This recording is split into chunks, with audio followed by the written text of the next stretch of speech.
Hi, this is Mariana, and I wanted to share with you some of my reflections about why we often struggle with self-care.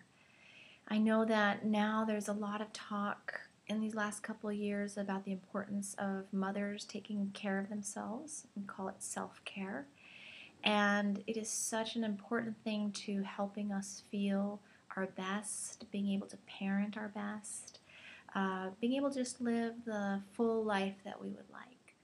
However, a lot of women, it's hard to admit, but we really struggle with it.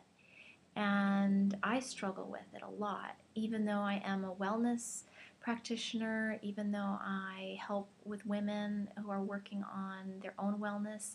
I definitely struggle with this, and I wanted just to share with you some of the reflections that I have had about myself, my own self-awareness, and see if this helps you in your understanding as well.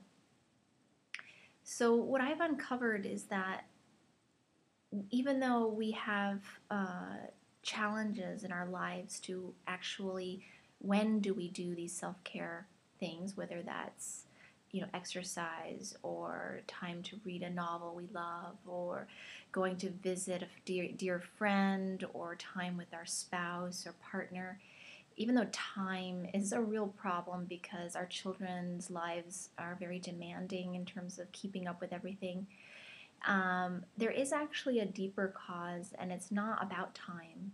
It's really about self-worth and about feeling that if we move out of a place of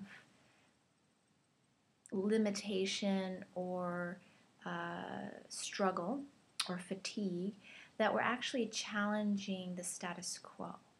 And no one really talks about this, but there's almost a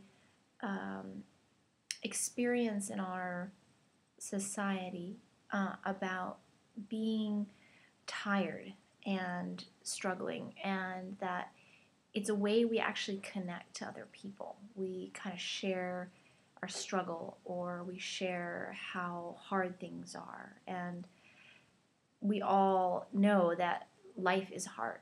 Yeah, there's definitely truth to that, and each of us have encountered different levels of struggle, some more than others. However, this is a subtle thing that if you start to do something to, let's say, have more energy because you do have a lot of fatigue, and so you say, I'm going to start going to a yoga class, or I'm going to start getting to bed early and eating better and doing things that actually are going to increase your energy. What happens is that we start these changes, they start to actually work, and then this inner saboteur comes up, which is, don't move out of the comfort zone of what is allowed as a mother. What is allowed? You can't feel too good. You can't be too happy. You can't have too much success, either as a woman in your career, or you can't put yourself as being as important as your children. So there's a whole bunch of layers of thoughts and beliefs that are stuck in our society, and women, we experience this. So as we start to break free and change our lives, it's really deep within ourselves where these beliefs are stuck. And the more you look at what it is that you're believing or saying to yourself, the more you'll actually be able to have a choice and decide, I'm not going to stop with these positive changes, because I do believe that my health is a positive thing for my child, that my well-being actually is a wonderful thing for their life. So we've all had friends or ourselves who have looked back and said, oh, my own mother, she was depressed a lot, or my own mother, she really wanted to be a dancer, but she stopped after she had me or she had children. We all know like that those things actually do affect children. And so even though now as moms in a new generation, there's so much possibility for us, these inner beliefs are still there. They're still anchors.